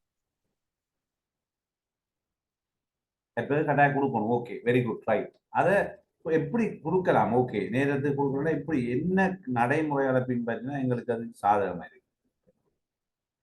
விரைவா சொல்லுங்க. என்ன நடைமுறையை பின்பற்றினா சாதகமா இருக்கு? பெற்றோரோட வழிகாட்டலோட சார். வெரி குட், பெற்றோரும் வெரி குட், ரைட். அதான் நான் எதிர்பார்த்தேன். என்னண்டா இதுல ஆகப்பெரிய தவறுகள் இழைக்கப்படுகிறது என்னன்னா, பிள்ளைகள் பண்டைக்கு நிறைய பேரண்ட்ஸ், சில பேரண்ட்ஸ் வெளிநாட்டுல இருக்கிறாங்க. அதாவது தன்னுடைய தகப்பன் வெளிநாட்டுல, தாய் வீட்டுல. எப்பயும் ஒரு பிள்ளைகளுடைய ஆண் பிள்ளைகளுடைய வளர்ச்சியில தாய்மாருடைய கட்டுப்பாடு கொஞ்சம் சிக்கல். பெண் பிள்ளைன்ற ஒரு அளவுக்கு கண்காணிக்கலாம், ஆண் பிள்ளைகள்ல சிக்கல் இருக்கிறது. அதனால இந்த ஆண் பிள்ளைகளுக்கு இவர்கள் வழங்குகின்ற இந்த சில மிரட்டல்கள் 16, 15 வயதுல தாயை கூட பிள்ளைகள் மிரட்டி கடும் கோபமாகி சில நடைமுறைகளை பின்பற்றி போன் வாங்குற, பைக்கை வாங்கிட்டு ஓடிக்குது. இப்படியான நிலைமையில பேரண்ட்ஸும் பார்க்குறாங்க, வெளியேறிக்கிற தகப்பன் பார்க்குறார், இந்த பிள்ளை இங்கே இருக்கிறார், அவர் படிக்கிறார், எனவே அவருக்கு நான் இந்த வசதிகளை செய்து கொடுக்கணும். அதிநவீன போனில் அவர் அனுப்புகிறார், பிள்ளைங்க பிள்ளையாக பயன்படுத்துகிறது. இதனால பாடசாலைகள் இன்று இந்த பிள்ளைகளுக்கு இந்த போனை பாவிக்கிற எப்படி என்பது தொடர்பாக பெற்றோருக்கான விழிப்புணர்வு நிகழ்ச்சி திட்டங்களை கட்டாயமாக ஏற்படுத்தி எப்படி போனை கொடுக்கணுங்கிறது தொடர்பாக எடுக்கணும். அது சிரமங்கள் இதுக்கு தான் இருந்தாலும் அதனை செய்கின்ற போதுதான் நாங்கள் ஒரு அளவுக்கு அதனை வெற்றி கொள்ளலாம். ஆகவே இன்று இந்த இலங்கையை பொறுத்த வரையிலே நவீன தொழில்நுட்ப பயன்பாடு ரீதியான விடயங்களிலே ஒரு பாரிய சவால்கள் இருக்கத்தான் செய்கிறது. ஆனால் நாங்கள் துரதிர்ஷ்டவசமாக இந்த புதிய போக்குகள், உலகளாவிய போக்குக்கு நாங்கள் கொஞ்சம் விலகித்தான் இருக்கிறோம்.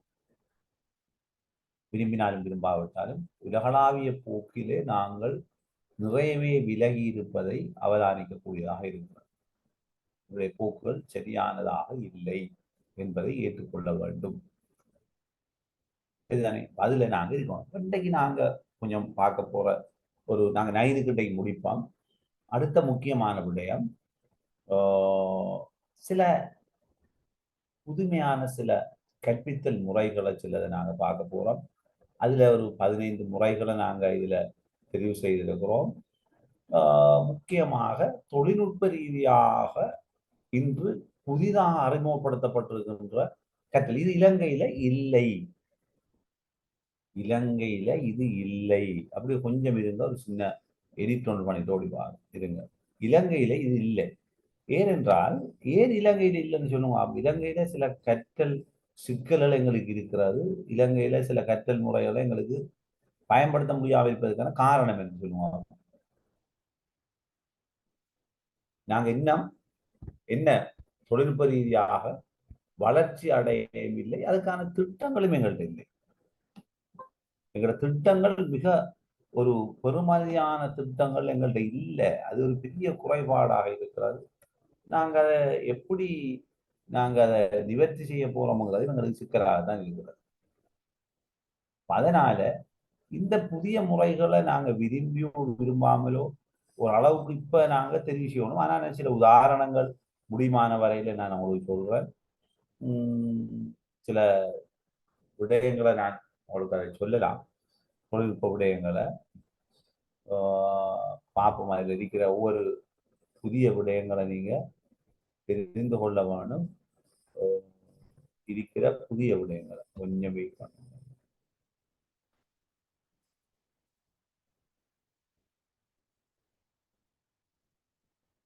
கொஞ்சம் வெயிட் பண்ணி எடிட் பண்ணீங்கன்னா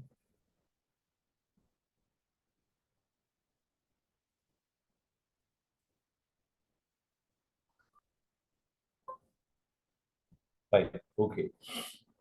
இப்போ பார்ப்போம்.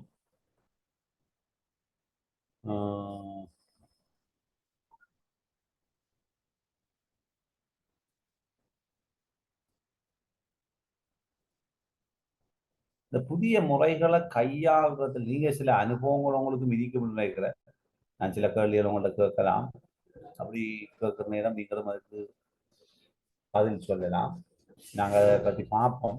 அந்த பதில் சொல்லக்கூடியதாக இருக்குமான்னு சொல்லி உங்களுக்கு அந்த நவீன முறைகள் தொடர்பாக சில விடயங்கள் இருக்கிறது. இப்போ நீங்கள் சொல்லுங்க எனக்கு. நாம் இன்றைக்கு கொஞ்சம் சில இதுகளை கதைச்சிட்டு முடிக்கலாம். அதில் பயன்படுத்த போகிற முறைகளில் நாங்கள் யோசிங்க புதுமையான சில முறைகளை நாங்கள் ஒரு 15 முறைகளை பார்க்க போகிறோம். அது 15 நவீன தொழில்நுட்பத்துக்கு உட்படுத்தப்பட்ட முறைகளாக இருக்கும். உதாரணமாக கொஞ்சம் வெயிட் பண்ணுங்க.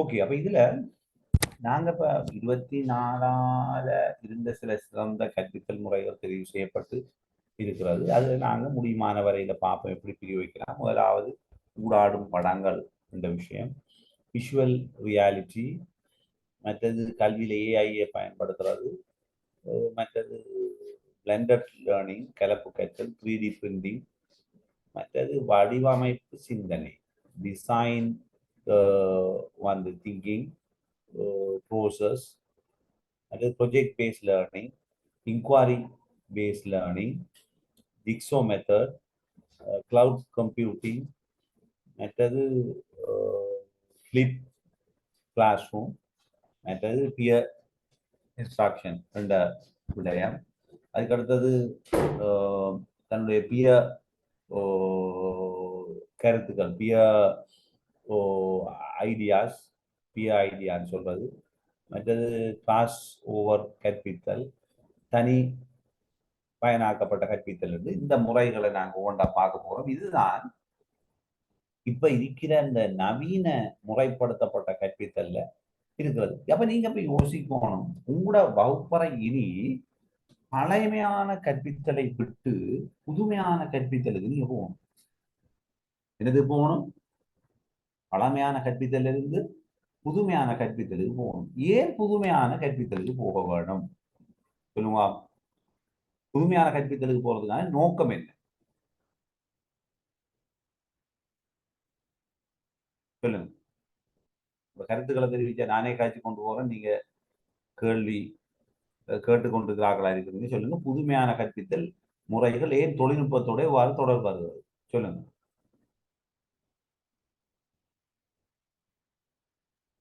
மாணவர்களுக்கும் ஒரு புதுமையான ஒரு புதுசா கற்கக்குள்ள இன்ட்ரெஸ்ட் ஒன்று வரும் சார்.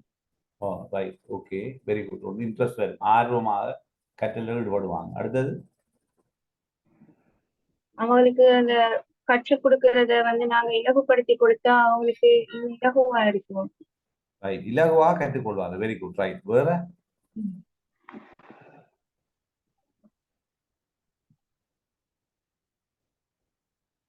எல்லாரும் இணைஞ்சு கற்கிறதுல பங்கு பெற்ற மாட்டாங்களா?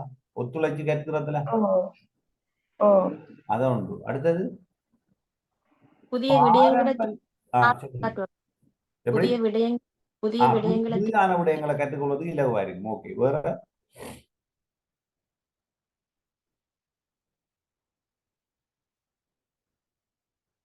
பாரம்பரிய கற்றல்ல இப்ப எங்களுக்கு வேலை இல்லை. உலகத்தினுடைய போக்கு வேறாக இருக்கின்ற போது நாங்க பழமைவாதிகளாக இருந்து கொண்டு எங்களுக்கு புதிய தொழில்நுட்பமும் தெரியாது, புதிய போக்குகளும் தெரியாம இருந்தால் அதன் அடிப்படையில நாங்க கற்றலை மேற்கொள்வது ஒரு மடமையாக இருந்துவிடும். ஆகவே எங்களுடைய கற்றல் ஒரு நவீனமயப்படுத்தப்பட்ட ஒரு கற்றலாக அதை என்ன செய்யவும் இருக்க வேண்டும்.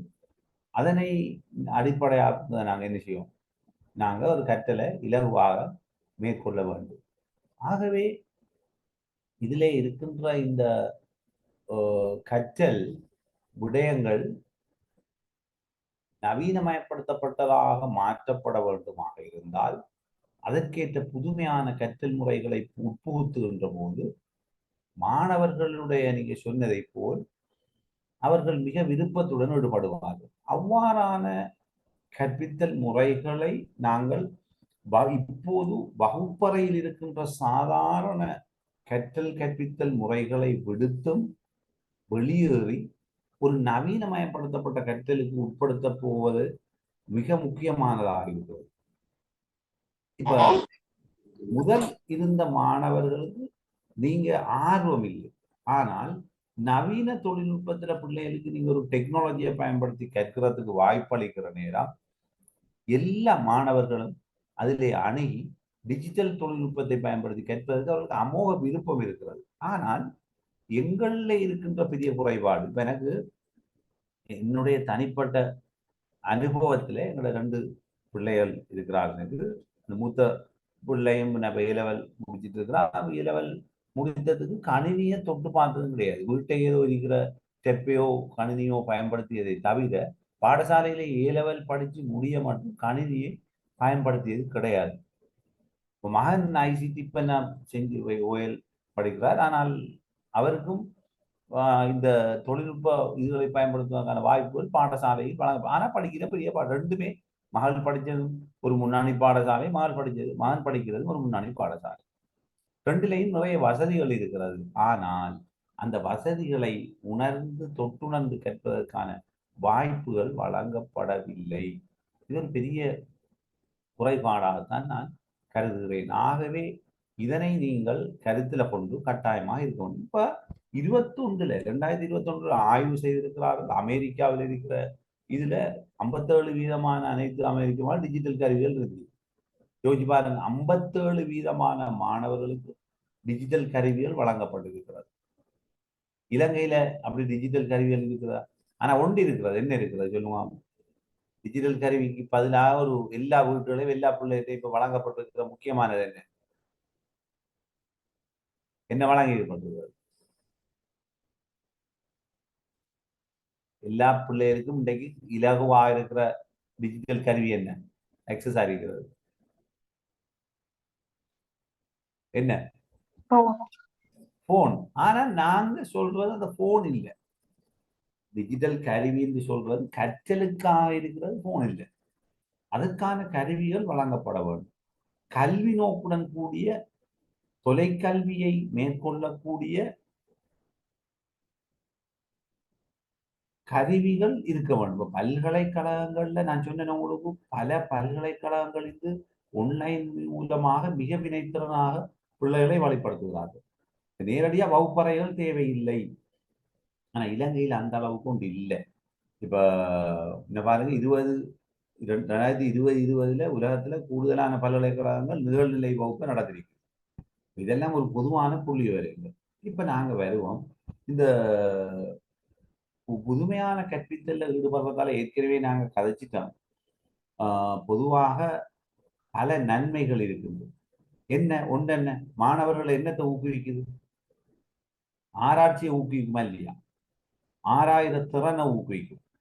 மாணவர்கள் பல விஷயங்களை தேர்றதுக்கு புதுமையான கற்பித்தலுக்குள்ள நோமலான ட்ரெடிஷன் புத்தகத்தை வச்சு வாசிக்கிறதோ அல்லது கரும்பலையில கற்பிக்கிறதோங்கிறத விட்டு நாங்க புதுமையான முறைக்கு போற நேரம் அது ஒரு ஆராய்ச்சியை தேடலை ஊக்குவிக்கிற ஒரு நிலைமையை கொண்டிருக்கிறது. தேடலை ஊக்குவிக்கின்ற ஒரு நிலைமையை கொண்டிருக்கிறது. கற்றலுக்கான புதுமையான அணுகுமுறைகள் மாணவர்களின் மனதை விரிவுபடுத்துறதுக்கு மிக இலகுவான ஒரு நிலைமை ஏற்படுது. மாணவர்கள் எல்லா இதுகளையும் புதுமையான கற்றலுக்குனா கண்டறிவதற்கு வாய்ப்பு கிடைக்கும். அடுத்தது சிக்கலான விமர்சன ரீதியான சிந்தனை, கிரிட்டிக்கல் திங்கிங் இன்றைக்கு இருக்கிற எங்களுக்கு பெரிய சவால் தான். மாணவர்களுக்கு சிந்திக்கும் ஆற்றல் இல்லாமல் இருக்கிறது. திங்கிங் ஸ்கில் மாணவர்களுக்கு கட்டாயம் வழங்கப்பட வேண்டிய ஆளுமை விருத்தியில ஏற்கனவே நாங்கள் சில வகுப்புகளை கதைத்திருப்போம் என்று நினைக்கின்றேன். 3 விதமான திறன்கள் இருக்க வேண்டும். ஒன்று சிந்திக்கும் திறன்கள், சமூக திறன்கள், தனிப்பட்ட திறன்கள். இது 3ம் இணைகின்ற போதுதான் ஒரு பிள்ளை சமநிலை ஆளுமை உள்ள பிள்ளையாக வரும். சமூக திறன்களை ஆளிடை திறன்கள் என்று கூறுவார்கள். தனிப்பட்ட திறன்களை ஆள் அகத்திறன்கள் என்றும் கூறுவார்கள். ஆனால் சிந்திக்கும் திறன்கள் என்கின்ற போது மாணவர்களுடைய தர்க்க ரீதியான சிந்தனை, விமர்சன ரீதியான சிந்தனை, பகுப்பாய்வு சிந்தனை, தீர்மானம் எடுக்கும் நிலை, பிரச்சினை தீர்க்கும் நிலை போன்ற ஆழமான அறிவாற்றலுடன் தொடர்புடைய சிந்தனைகளை வளர்த்தெடுப்பதற்கு ஆக்கபூர்வமான கற்றல் முறைகளை மாணவர்கள் பயன்படுத்துகின்ற போது பாட புத்தகங்களில் இருக்கின்ற விடயங்களுக்கு பதிலாக புதிய புதிய மிக சிக்கலான விடயங்களை தேடி ஆய்ந்து அவற்றினூடாக பிரெயின் ஸ்ட்ரோமிங் என்றால் மூளை சலவை, அல்லது அதுக்கு தமிழ்ல சொல்லுவாங்க சிந்தனை கிளறல் என்று சொல்வார்கள். பிரெயின் ஸ்ட்ரோமிங் மெத்தடை பயன்படுத்தி கற்பதற்கு அது இலகுவாக இருக்கும் இந்த புதிய கற்பித்தல் முறைகள் பழமையான முறைகளை விட. உண்மையான நேர்காணல் கேள்விகளை தீர்ப்பதற்கு, ஆக்கப்பூர்வமான சிக்கல்களை தீர்த்துக் கொள்வதற்கு இது வழிவகுப்பு. அடுத்ததாக நாங்க பார்ப்போம், ஒரே நேரத்துல நிறைய அறிவை பெற்றுக்கொள்றதை தவிர்க்கலாம். நாங்க வகுப்பறையில இருக்கிற போது ஒரு மணித்தியாலத்துக்கு பிள்ளைகளுக்கு வகுப்பை எடுத்தால் பல்காக நிறைய விடயங்களை வழங்கி விடுவோம். ஆனால் துரதிர்ஷ்டவசமாக அது அந்த மாணவர்களுக்கு அறிவை வழங்குமே தவிர ஆழமான ஒரு சிந்தனையை பெற்றுக்கொள்வதற்கு அவர்களுக்கு அது உந்துகோலாக அமையாது. ஆகவே அதனை சிறிய சிறிய பகுதிகளாக பிரித்து அவர்களாக தேடி கற்பதற்கான, அவர்களாக நவீன முறையிலே ஈடுபட்டு கற்பதற்கான வாய்ப்புகளை வழங்குகின்ற போது அது விடயங்களை மாணவர்கள் மிக விரைவாக அவனுடைய அடிப்படை விடயங்களை கற்றுக்கொள்வதற்கு அவர்களுக்கு ஏதுவாக அமையும். அடுத்ததாக மென்மையான திறன்களை ஏற்றுக்கொள்ளுங்கள். மாணவர்கள் தங்களுடைய வேலைகளை வகுப்பிலே முடிப்பதற்கு மிகவும் சிக்கலான கருவிகளை பயன்படுத்த வேண்டும். இப்ப நீங்க மென்மையான திறன்கள் என்கின்ற போது யாராவது ஒரு ஆள் மென்திறன் என்றால் என்ன, வன்திறன் என்றால் என்ன சொல்லுவாங்க? மென்திறன் என்றால் என்ன, வன்திறன் என்றால் என்ன சொல்லுங்க? மென்திறன் வன்திறன் என்ன?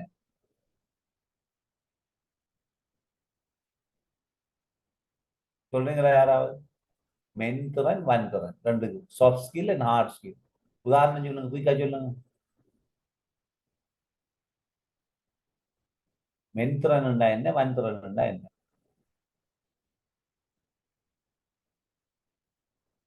இருக்கிறீங்களா?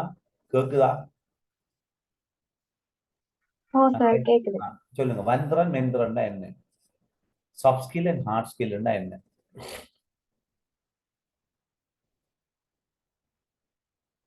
சொல்லுங்க.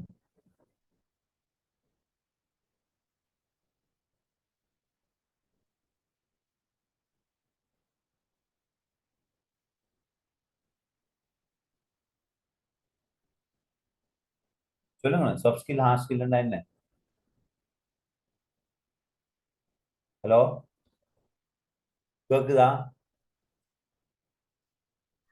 கேக்குது சார். ஷாமலி சொல்லுங்க.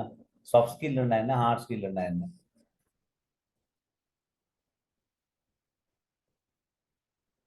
மற்றாக்கள் கொஞ்சம் கொஞ்சமா லீவ் ஆகிட்டு போறீங்க. கேள்வி கேட்டோன்னு 2 பேர் லீவ் ஆகிட்டாங்க.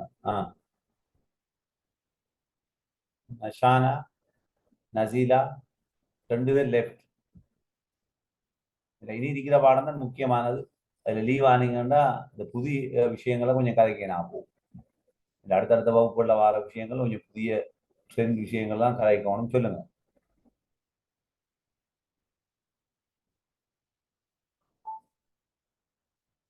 சொல்லுங்களேன். தெரியாதா? ஹலோ, தெரியுமா தெரியாதா? அஃப்ரா, நசீலா, நஷானா,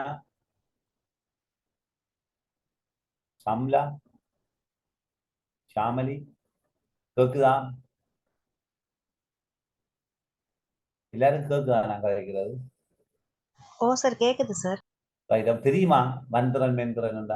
சாஃப்ட் ஸ்கில் சொன்னா உங்கள்கிட்ட இருக்கிற மென்மையான குணங்கள், மற்றவருடன் பழகுதல், மற்றவர்களுக்கு மதிப்பளித்தல், மற்றவருடைய கருத்துக்களை மதித்தல், மற்றவருடைய சேர்ந்து வேலை செய்தல், குழுவாக இணைந்து வேலை செய்தல், நல்ல பண்புகளோட தொடர்புடைய சாஃப்ட் ஸ்கில்னு சொன்னா எப்பை நேராக சிந்தித்தல், மற்றவர்களுக்கு உதவி செய்கிறது, ஆமா அது மற்றவரை பார்த்து பரிதாபப்படுறது, பச்சாதாபம், சரிதானே, ரசிக்கிற தன்மை, மற்றவர்களுக்கு நல்ல விடயங்களை கற்றுக் கொடுக்கிற தன்மை எல்லாம் சாஃப்ட் ஸ்கில்லுக்குள்ள வரும்.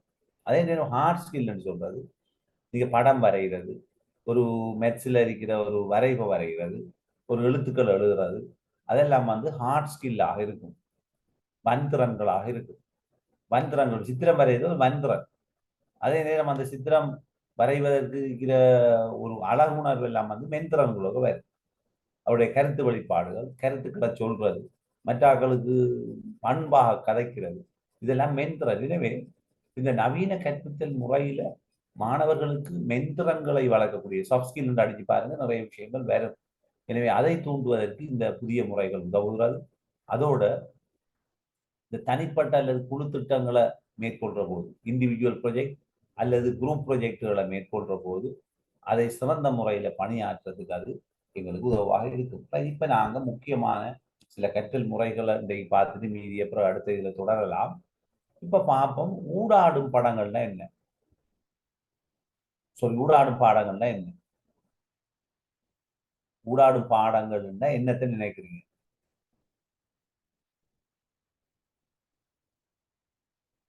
சொல்லுங்க, உங்களோட கருத்துக்களை சொல்லுங்க. நீங்க அறவே கதைக்கிறீங்கல்ல, உங்களுக்கு படிப்பிக்கிறது சிக்கல் அளிக்குது. ஊடாடும் பாடங்கள்னா என்ன சொல்லுங்க. ஊடாடும் பாடங்கள் என்றால் என்ன? கேட்குதா நான் கதைக்கிறது? உங்களுக்கு சிக்கல் இருக்குதா, விளங்காமல் இருக்குதா? அப்புறம் விளங்குது சார். மற்ற சத்தம் இல்லாம இருக்கிறாங்க. அதான் கதையாட்டி இப்ப படித்து கேளாது. வன்வேண்டா அது மேடை பேச்சு அமையுமே. ஊடாடும் பாடங்கள்னா என்ன கருதுறீங்க? ஏதாவது ஒன்று சொல்லுங்க, தெரிஞ்சது பேசாம. மாணவ கருத்தின் வெளிப்பாடு சார். மாணவர் கருத்து வெளிப்பாடு. ஓகே, வேற வேற கருத்துக்கள் மற்றாக சொல்லுங்க. அந்த வன்திறன் மென்திறனுக்கு நீங்க என்ன சார் சொன்னீங்க? எனக்கு கவரேஜ் நின்று தப்பி. மென்திறன்டா உங்கள்ட்ட இருக்கிற நல்ல குணங்கள், ஒரு ஆளுக்கு உதவி செய்யறது, மெதுவாக பேசுறது, பண்பாக பேசுறது, நேரான சிந்தனை, ஒரு விஷயத்தை ரசிக்கிறது, சரிதானே, ஒரு ஆளை பார்த்து அனுதாபப்படுறது, ஒரு ஆளை பார்த்து இப்போ பச்சாதாபம், எம்பத்தி, சிம்பத்தி, மற்ற ஆளில் கஷ்ட நஷ்டங்களை உணர்ந்து கொள்வது, சரிதானே, மற்றாரோட கருத்துக்களை மதிக்கிறது, இதெல்லாம் மென்திறன். வன்திறன் என்றால் ஹார்ட் ஸ்கில் என்றால் நீங்க செய்கிற கடினமான படம் வரைகிறது, எழுதுறது, வெட்டுறது.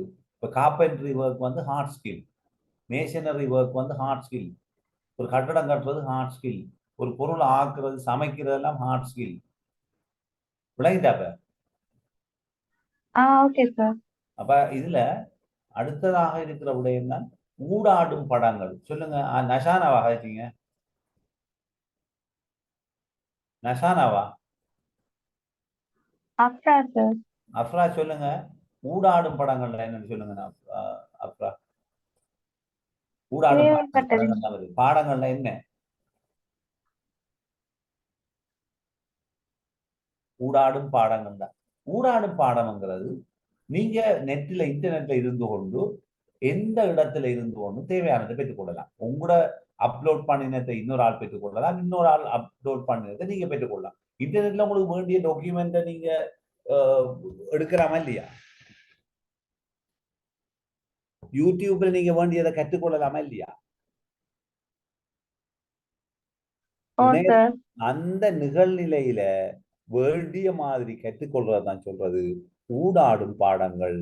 இன்றைக்கு இப்ப நீங்க ஒண்ணும் செய்ய தேவையில்லை, வேண்டியதை உங்களோட போன்ல ஒரு பிரச்சனைண்டா அந்த போனை யூடியூப்ல போய் கற்றுக்கொள்ளலாமா இல்லையா? யூடியூப்ல கற்றுக்கொள்ளக்கூடிய வாய்ப்பு இருக்கிறதா இல்லையா? இருக்கிறது தானே என்ன? அடுத்தது நீங்க இப்ப என்ன செய்யலாம்டா, ஒரு 10 பேர் சேர்ந்து ஒரு குரூப் டிஸ்கஷன் போடலாமா இல்லையா? அப்ப ஊடாடும் பாடங்கள்னா எந்த பிரச்சனையும். இப்ப நீங்க ஜூமை கிரியேட் பண்ற, Google Meet, Google Classroom, team, என்னத்துல நான் போய் உடனடியா போய் என்ன செய்யற, உடனடியா நீங்க கற்றுக்கொள்றதுக்கான வாய்ப்புகளை சொல்றேன். இந்த உதாரணம், இதுக்கு உதாரணம் பார்ப்போம் பாருங்க. இதுல நல்ல ஒரு விஷயம் சொல்லியிருக்கிறாங்க. என்னன்னா, இப்ப மாணவர்கள் அந்த ஊடாடும் பாடத்துக்கு உதாரணம் இந்த ஸ்பின வீல்கள் சொல்லி, ஸ்பின வீல்னு சொல்லி சொன்னா அந்த சுத்தி விடுறது விளங்குதல்ல. ஒரு வீல் ஒன்றை சுத்தி போட்டு அது போய் எங்க நிக்குதோன்னு சொல்லி வினாக்களை கேட்கறது. நான் சொல்றது கிளியர் ஆகிக்குதா உங்களுக்கு? உதாரணம், இப்ப நீங்க ஒரு வீல்ல போட்டுவிட்டு ஓ சார். சுத்தி அந்த போட்டுட்டா அதுல 4ன்னா 4வது வினாக்கு விடைய கேட்கிறது.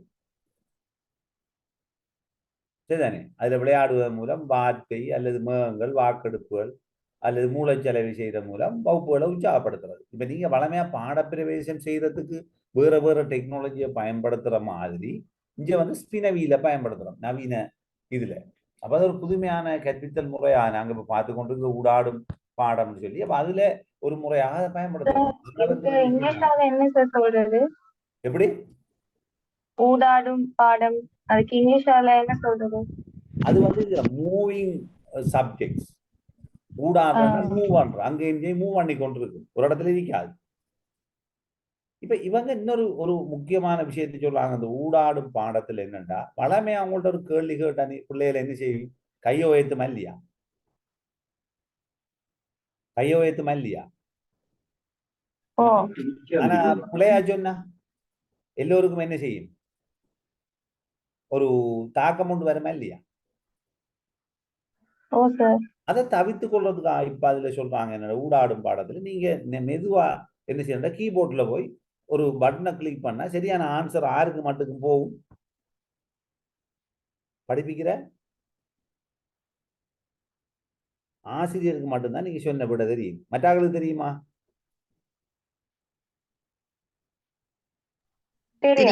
தெரிய மாட்டேன். அதனால அந்த பிள்ளைக்கு உளப்பாதி கொண்டு வராது. அப்ப அவர் சொல்லுவார் ஆன்சர் ராங், இதுதான் சரியான விடை.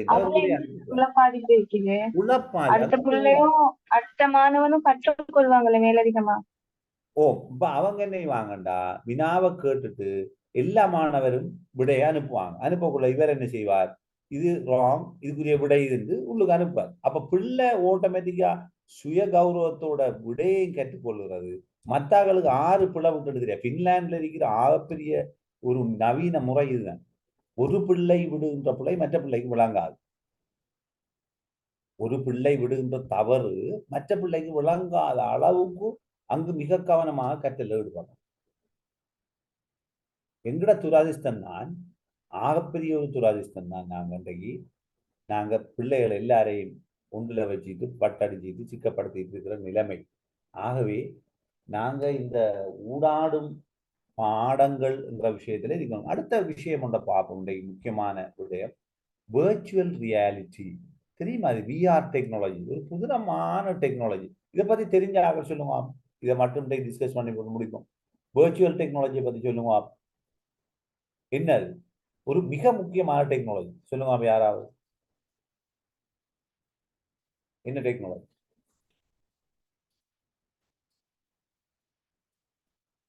சொல்லுங்க? வெர்ச்சுவல் டெக்னாலஜி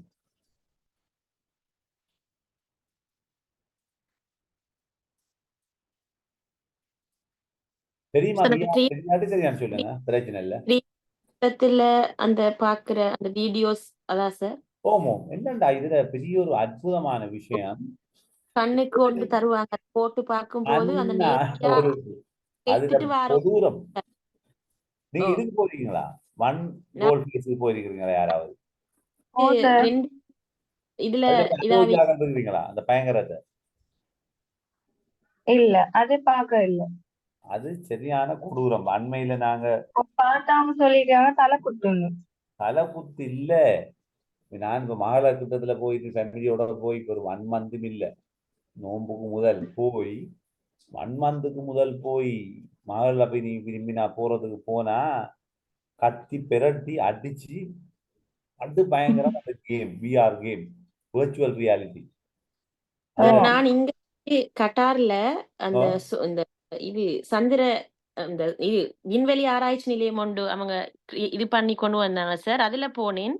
டிரெக்டா அந்த சந்திரனுக்கு பெய்த்து நாங்க இறங்கின அந்த இது ஒன்று அந்த 3D சிஸ்டத்துல சார். உங்களுக்கு அப்படி அந்த உணர்வு வந்துச்சா? அந்த ஃபீலிங்கே வந்துச்சு. அந்த டிரெக்ட்டா எங்கள கூட்டிக் கொண்டு போறாங்க. நாங்களே போய் இறங்குறோம். அந்த ஒரு அமைப்பு அந்த உண்மையிலே அது நல்லா இருந்துச்சு சார். இங்க ரைட். கத்தார். எனக்கு தேவை இந்த எக்ஸ்பீரியன்ஸ் தான். நீங்க வெரி குட். என்னடா நஷானாவா? ஓ சார்.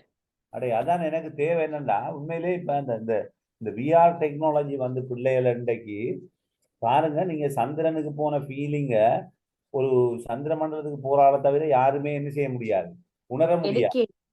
அந்த கல்லு, அந்த மேடு பள்ளம், நாங்க போற அந்த வெஹிக்கிள் உண்டு. ஏதோ ஒன்றுல எங்களை எடுத்துட்டு போவாங்க. அது சார் போயிட்டு முட்டி பின்னுக்காவுது. அந்த அந்த அந்த அமைப்பு எல்லாமே இருந்துச்சு எங்களுக்கு. அந்த உணர்ச்சி வந்துச்சு சார். அந்த ஃபீல் ஆகிச்சு உண்மையிலே. இதை எப்படி நீங்க சொல்லுங்க, இப்ப எப்படி கல்வியில பயன்படுத்தலாம்?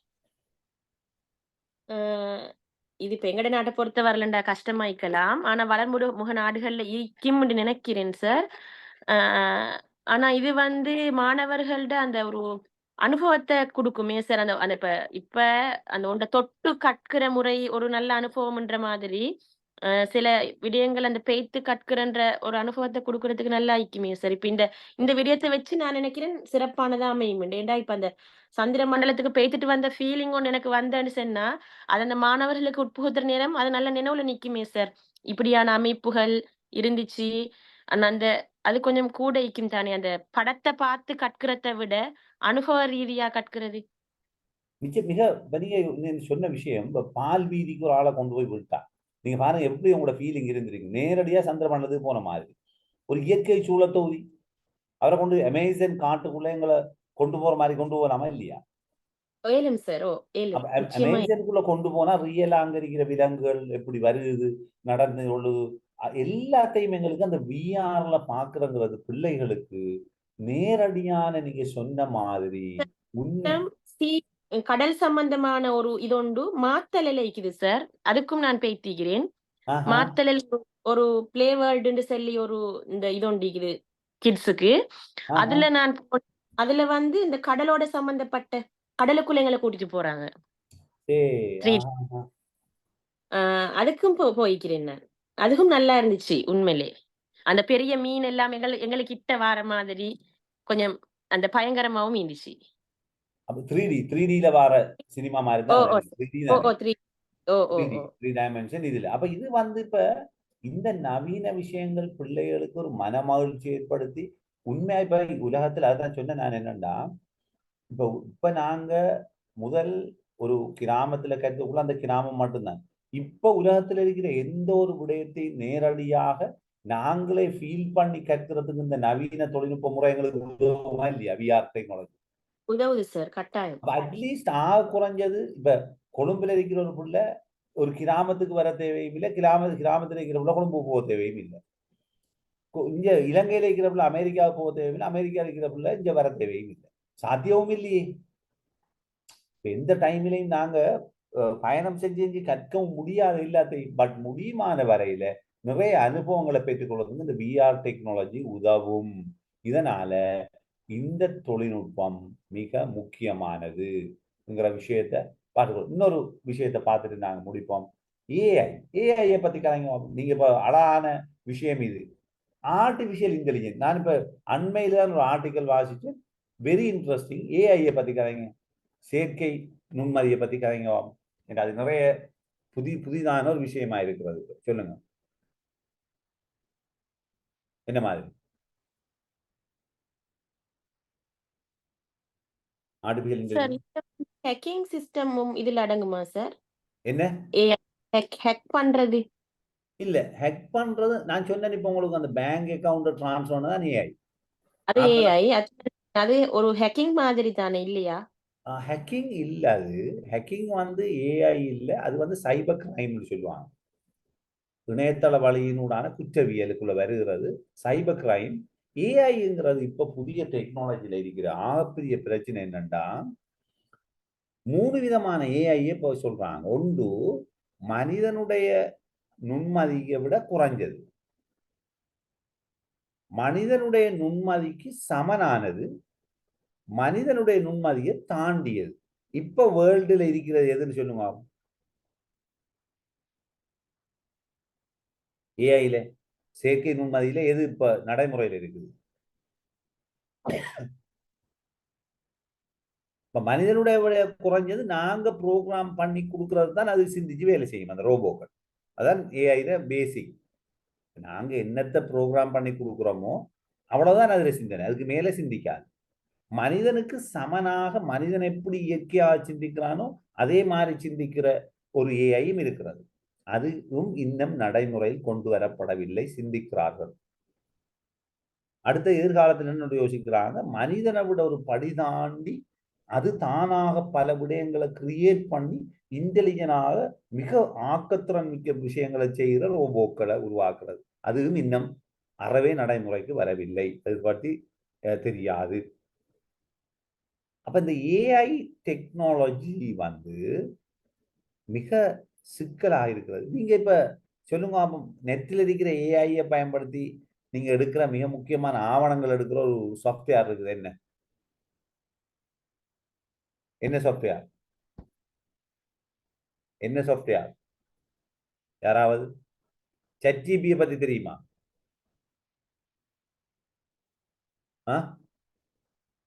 ஹலோ, கேக்குதா? கேக்குது. இல்ல ChatGPT சொல்லி நீங்க உங்களோட ஒரு கட்டுரை இங்கிலீஷ்ல கொடுத்து விட்டா, ChatGPT கொடுத்தா உடனடியாக உங்களுக்கு அறிக்கை வரும். என்ன ரிப்போர்ட் வேண்டாம் அடிச்சு, கட்டுரை வேண்டாம் கட்டுரை, ரிப்போர்ட் வேண்டாம் ரிப்போர்ட், ரிசர்ச் ரிப்போர்ட் வேண்டாம் எல்லாமே உங்களுக்கு ChatGPT இருந்து சும்மா தங்குதடையின்றி வரும், எந்த பிரச்சனையும் இல்லாம. விளங்கிட்டா? அதான் இப்ப இது.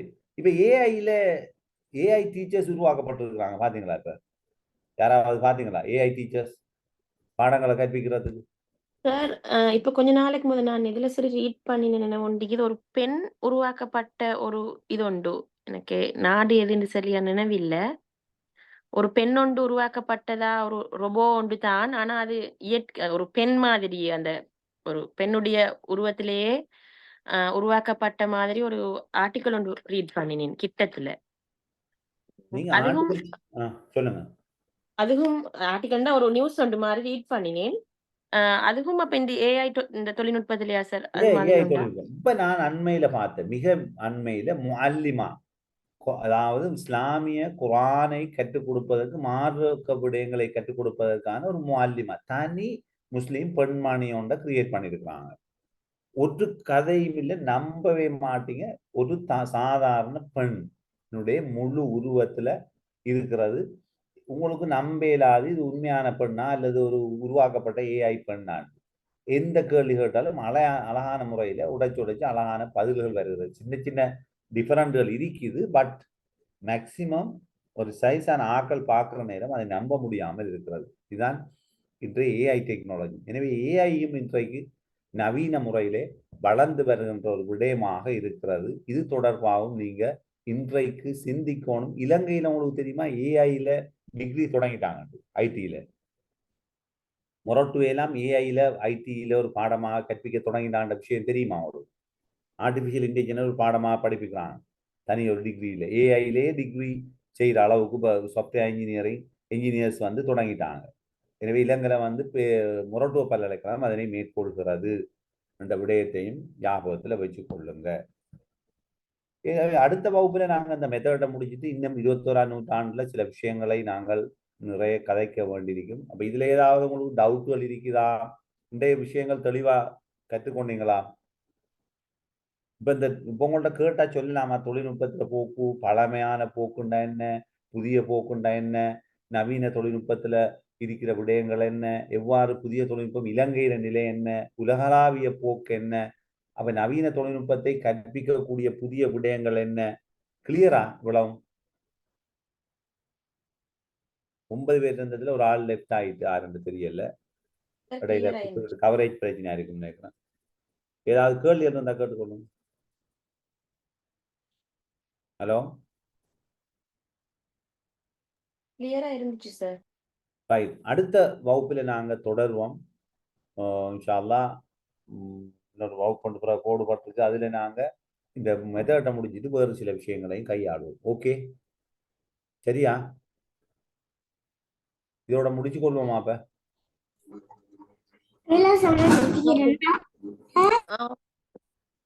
ரைட். அப்ப நீங்க அடுத்த வகுப்புக்கு பிறகு தயாராகுங்க. நாங்க இதுக்கு முதல் வேற எதுவும் பாடங்களை கூட விடுபட்டிருக்கா அண்ணன் படிக்கிறதுக்கு? ஹலோ சார் ஃபர்ஸ்ட் தேர்ட் இயர்ல எல்லாம் கம்ப்ளீட் பண்ணி எக்ஸாம் முடிச்சேன்.